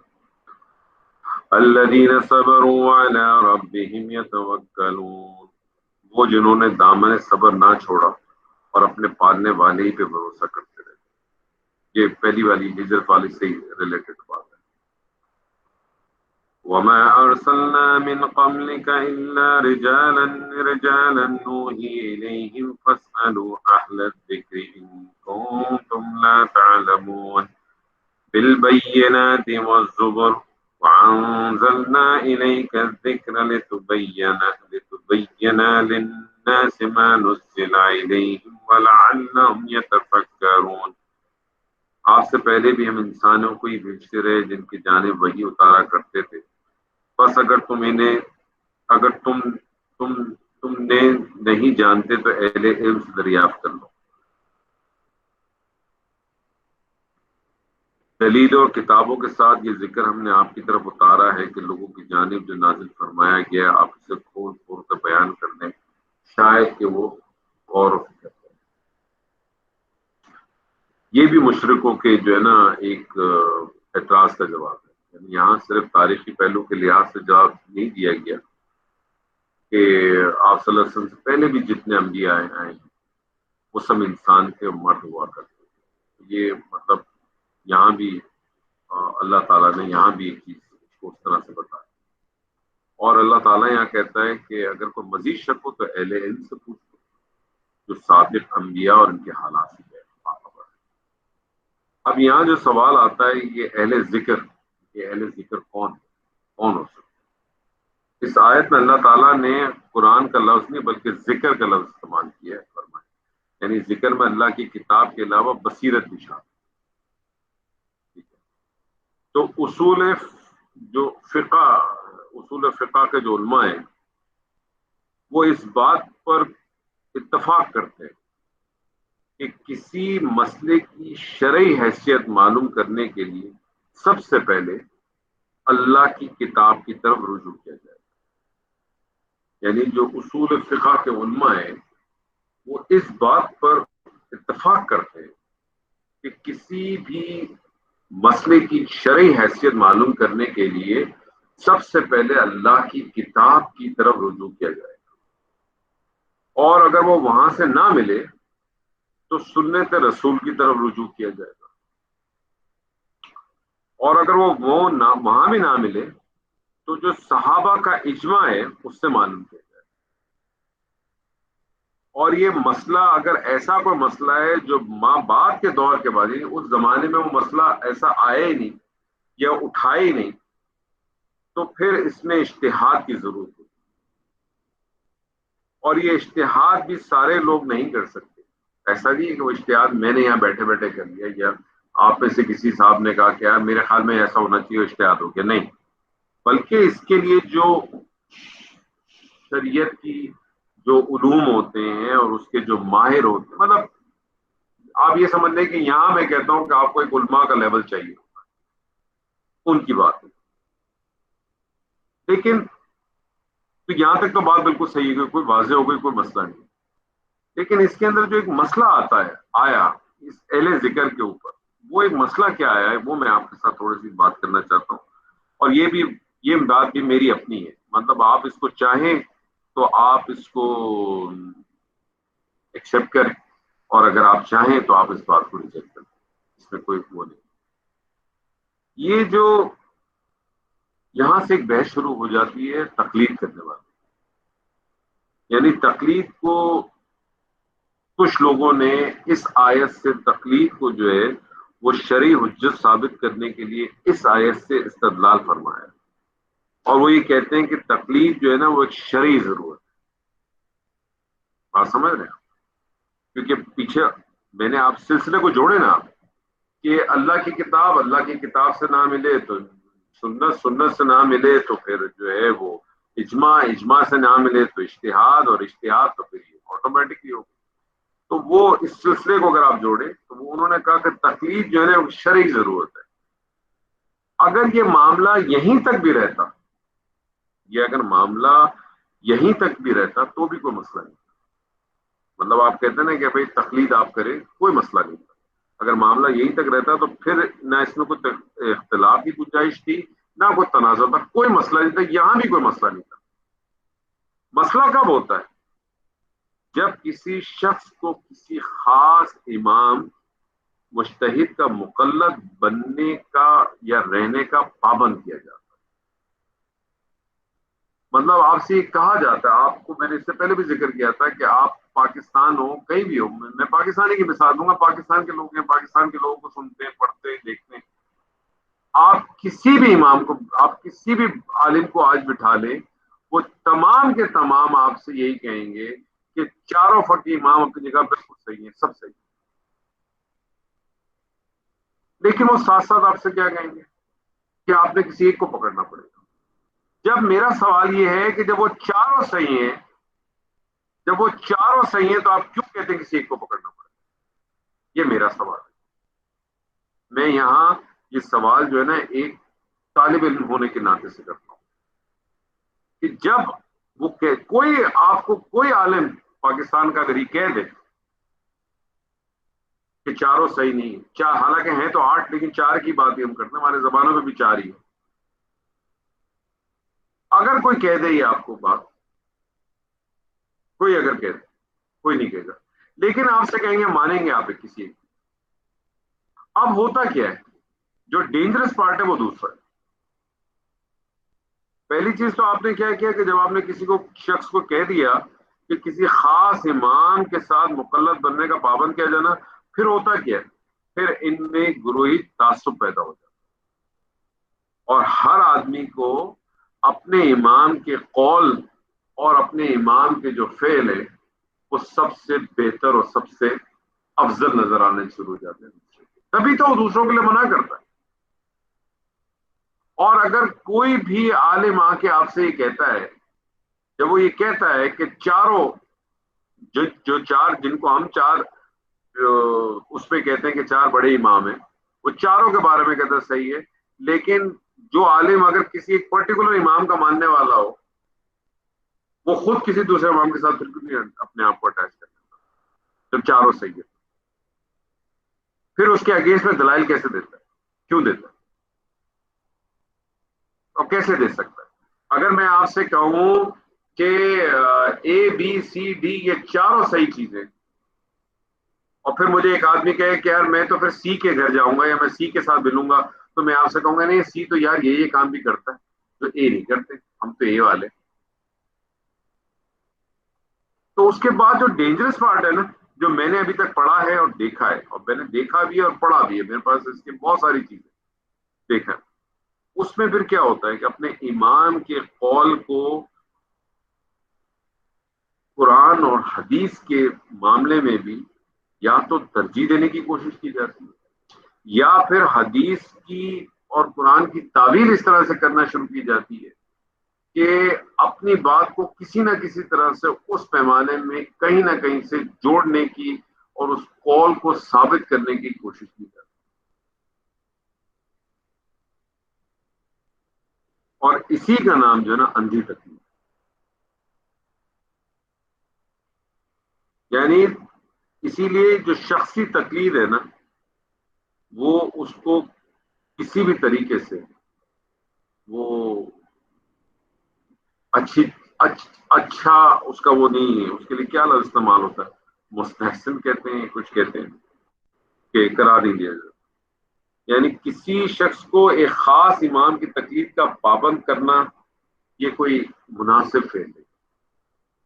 یا تو آپ یہ کہیں کہ جی جتنے امام ہیں یہ 4 ہیں، یہ 6 ہیں، یا 8 ہیں، یہ 2 اس میں صحیح ہیں، 6 صحیح نہیں ہیں. پھر تو آپ یہ ڈنکی کی چوٹ پہ گئے اور پھر لوگوں کو چوائس دے دیں کہ آپ اے کے پہ بھی جا سکتے ہیں اور آپ بی پہ بھی جا سکتے ہیں. آپ یہ بات کہتے ہیں کہ اے بی سی ڈی چاروں صحیح ہیں، یا A B C D E F G H 8 صحیح ہے. جب 8 آپ صحیح دیتے ہیں تو آپ چھوڑ دیں. اب جب 8 چیز صحیح ہے، اگر آپ مجھ سے کہتے ہیں کہ یہ 8 شاپس ہے اور ان 8 شاپس کے پاس آپ کوئی بھی سامان خریدنے جاؤ گے آپ کو پاس 100% حلال سامان ملے گا، تو مجھے بتائیں مجھے کسی ایک دکان کے ساتھ اپنی لائلٹی کیوں شیئر کرنی؟ جب 8 شاپس کے اوپر حلال مال ملتا ہے اور آپ ایگری کرتے ہیں اس بات پہ، یہ 8 شاپس ہیں، A B C D E F G H, یہ 8 شاپس ہیں، ان 8 شاپس پہ حلال سامان ملتا ہے، گارنٹیڈ حلال سامان ملتا ہے. تو آپ مجھے کیسے پابند کر سکتے ہیں کہ میں صرف شاپ نمبر اے سے مال خریدوں؟ جب ہر جگہ حلال ملتا ہے تو میں 8 جگہ پہ جا کے لوں گا. جب ہر جگہ ملتا ہے اور آپ کہتے ہیں کہ یہ 8 کے 8 جو ہے وہ قرآن و سنت کے بیس پہ ہی چلتے ہیں، یہاں ہر چیز بالکل حلال ملتی ہے، بالکل قرآن اور سنت کی روشنی میں حلال چیز ملتی ہے، تو پھر مجھے آپ کسی ایک شاپ کے لیے کیسے پابند کر سکتے ہیں؟ پھر میرے 8 کی 8 شاپس کھلی رہنی چاہیے اور میں 8 کی 8 شاپس میں جو مرضی آئے گی، جس شاپ سے میری جو چیز چاہے گی میں وہاں سے لے کے آؤں. یہاں تو آپ کہیں گے یہ 8 غلط ہے، اس میں سے کوئی ایک صحیح ہے، اس میں سے کوئی 2 صحیح ہے. آپ یہ بھی نہیں کہتے. آپ کھلے پلیٹ فارم پہ یہ نہیں کہہ سکتے، کوئی بھی نہیں کہتے. بند پلیٹ فارم پہ تو بہت کچھ چلتا ہے، بہت کچھ کہا جاتا ہے. تو سر جیسے میں نے پچھلی دفعہ بھی کہا تھا کہ آبجیکٹو، بنیادی آبجیکٹو جو ہے وہ صورت کو ختم کرنا نہیں. اگر کسی جگہ پہ کوئی آیت ہوگی، کوئی چیز ایسی ہوگی تو اس پہ ضرور ہم بات کریں گے. آج بھی لگتا ہے کچھ باتیں کچھ طویل ہو گئی، ہو سکتا ہے کوئی ایک آدھ بات میری شاید کسی کو سخت بھی لگ گئی ہو، اور میں اس کی معذرت چاہتا ہوں آپ لوگوں سے. میری کوئی بھی بات کسی جگہ پہ بھی کوئی ایسی ہو جس سے کسی کی دل شکنی ہوئی ہو، آبجیکٹو نہ دل شکنی ہے نہ کوئی چیز ہے. اصل مقصد صرف یہ ہے کہ جو میرا مطالعہ ہوتا ہے وہ میں مطالعہ آپ کے سامنے رکھتا ہوں، اور اللہ سے یہی دعا کے ساتھ رکھتا ہوں کہ اللہ تعالیٰ اس میں جو حق ہو وہی لوگوں کو سمجھ میں آئے. اس کے علاوہ باقی جتنی چیزیں ایسی ہوں جو حق نہ ہوں اور میرے منہ سے ادا بھی ہوئی ہوں، اللہ تعالیٰ مجھے بھی معاف کرنا اور وہ باتیں ان لوگوں کے دلوں میں بھی نہ. اللہ تعالیٰ سے دعا ہے کہ اللہ تعالیٰ ہم سب کو حق کو سننے، سمجھنے اور اس میں عمل کرنے کی توفیق عطا فرمائے. بارک اللہ لی و لکم فی القرآن العظیم ونفعنی و ایاکم بالآیات والذکر الحکیم. السلام علیکم ورحمۃ اللہ وبرکاتہ.